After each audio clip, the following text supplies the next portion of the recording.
Gunung berapi Kilauea di Hawaii memasuki letusan episodiknya yang ke-40 sejak tahun 2024.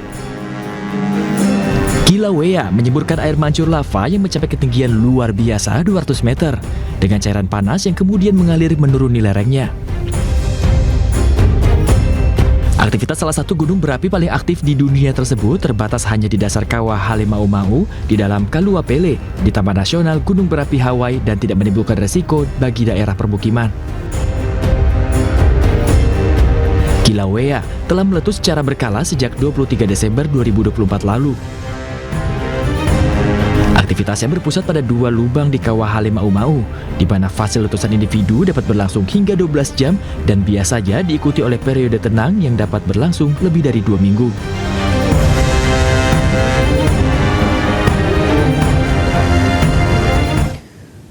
Pemirsa, 6 pemain ski tewas akibat longsoran salju di pegunungan Alpen. Evakuasi korban dilakukan dengan kondisi berbahaya.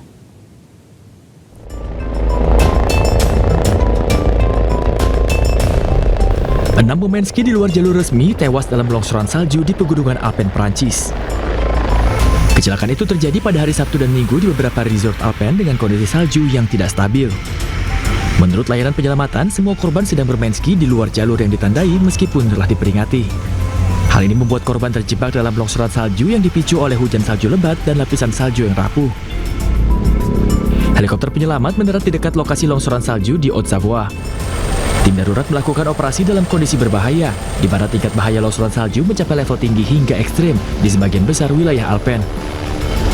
Pihak otoritas regional mendesak kewaspadaan ekstrim mulai Jumat dan sangat menyarankan untuk tidak bermain ski di luar jalur yang telah ditentukan. Setidaknya 6 longsoran salju terjadi di area ski departemen tersebut. Pemirsa, protes nasional di Iran memanas diikuti pembakaran puluhan masjid di seantero negeri, di mana data otoritas Iran sepanjang demo, sedikitnya 53 masjid dibakar massa.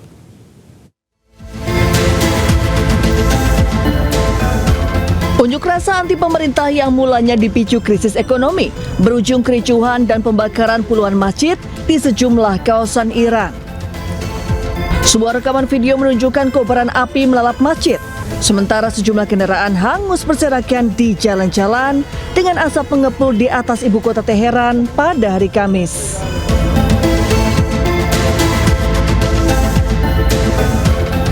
Stasiun TV pemerintah Iran menayangkan detik-detik pembakaran Masjid Madafiyeh di Karaj, Teheran Selatan, Iran oleh sekelompok pengunjuk rasa yang terekam CCTV. Massa mencoba memasuki masjid dengan cara mendobrak paksa pintu masjid, sebelum akhirnya memasuki ruangan utama yang diperuntukkan bagi jemaah untuk menunaikan sholat. Massa lalu membakar karpet serta benda-benda lainnya. Masjid Al-Rasul juga tak luput dari sasaran amuk massa. Masjid tersebut ikut dibakar massa. Menlu Iran Abbas Araghchi mengatakan, sepanjang demo pada tanggal 8 hingga 10 Januari yang terjadi di beberapa kota, sedikitnya 53 masjid dibakar di seantero negeri. Selain masjid, sejumlah bangunan pemerintah dan kendaraan juga ikut dibakar.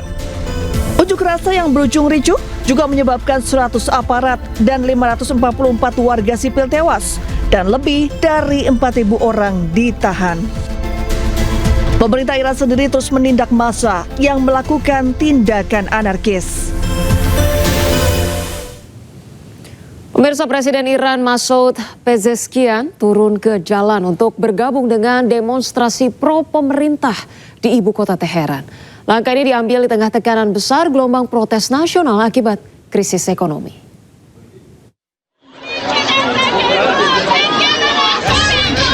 Di tengah tekanan besar gelombang protes nasional akibat krisis ekonomi, Presiden Iran Pezeshkian turun ke jalan memimpin pawai dan berjabat tangan dengan para demonstran selama unjuk rasa tandingan pro pemerintah di ibu kota Teheran.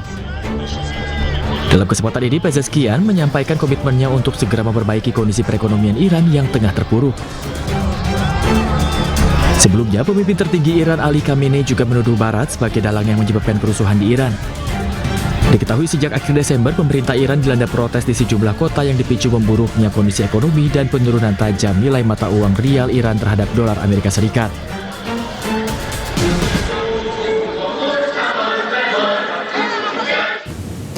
Pemirsa, KBRI Teheran melaporkan sejauh ini WNI di berbagai wilayah di Iran tidak mengalami gangguan keamanan yang signifikan.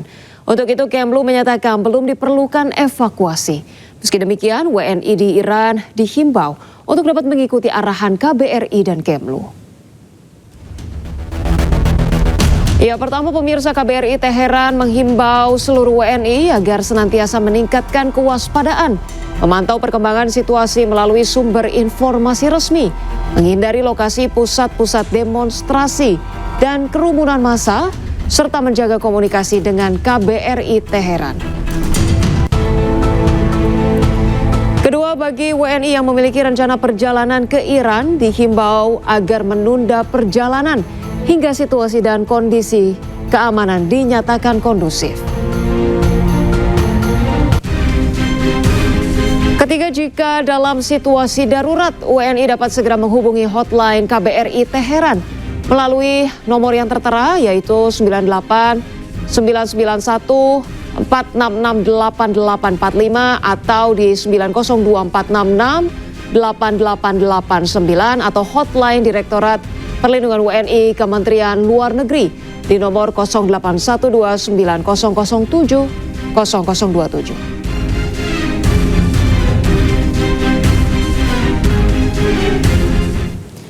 Pemirsa, ratusan aktivis berdemo di gedung Kementerian Kehakiman Inggris.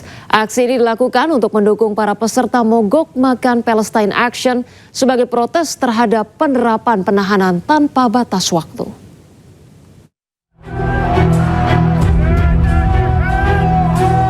Sejumlah aktivis berkumpul di luar gedung Kementerian Kehakiman dan memblokir pintu masuk utama gedung. Aksi ini sebagai bentuk dukungan terhadap aksi mogok makan Palestine Action sebagai bagian protes terhadap penahanan tanpa batas waktu. Aksi protes ini pun terjadi setelah dua peserta mogok makan, Heba Muraisi dan Kemran Ahmed, melampaui 70 hari tanpa makanan hingga menunjukkan gejala gangguan kesehatan. Para pengunjuk rasa menuntut pembebasan segera dengan jaminan bagi 8 aktivis dari Fleetwood 24 dan Breeze Norton 5 yang telah melampaui batas penahanan selama 6 bulan. People that are on hunger strike and all of the people that have been arrested, their trial has been delayed, and I believe that they shouldn't be held on remand because all should be released. Di sisi lain, Kementerian Kehakiman menolak permintaan demonstran dan mengkritisi aksi mogok sebagai alat negosiasi.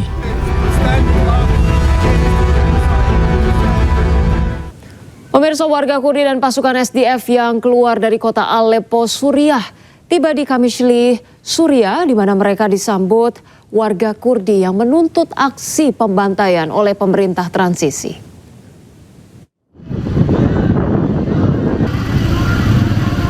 Konvoi mobil yang membawa jenazah, korban luka, dan pejuang SDF dari lingkungan Sheikh Masud di Aleppo tiba di Kamishli, Suriah. Mereka disambut oleh ribuan warga Kurdi yang memprotes aksi pembantaian oleh tentara pemerintah transisi Suriah.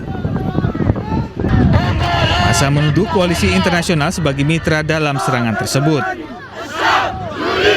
Prancis, Amerika Serikat, dan Jerman mengaku mendukung Kurdi, namun dukungan mereka tidak dirasakan oleh warga Kurdi di Suriah. Aksi protes ini menyusul bentrok senjata antara pasukan pemerintah transisi Suriah dan pasukan demokratik Suriah SDF di lingkungan Ashrafiyah dan Sheikh Maksud di Aleppo. العفريني هاتن هيرشتر مدانين ام كوش كرن امادن شهبا شي مسعود اما للاسف لجوري جنة كتمه لوري جام نيشتن ام هاتن كوشي جزيره كرن اللي مؤامره دوليه لی ایرانی ام جار کی دنده بینن بالا خو بدن شی مسعود دا شهر کی گران سرداد انسان ما جان خودان فداکاری کردن و هروجی بریندار ما شهید ما دین وداره. Pada 10 Maret 2025 lalu, Presiden Suriah Ahmed Al-Shara dan Komandan SDF Mazloum Abdi menandatangani perjanjian damai. Namun implementasinya terhenti dengan bentrokan sporadis yang terus berlanjut. Pemirsa, polisi Spanyol menyita 10 ton kokain yang akan diselundupkan oleh kapal kargo di laut lepas. 13 anggota kru kapal ditangkap dalam operasi ini.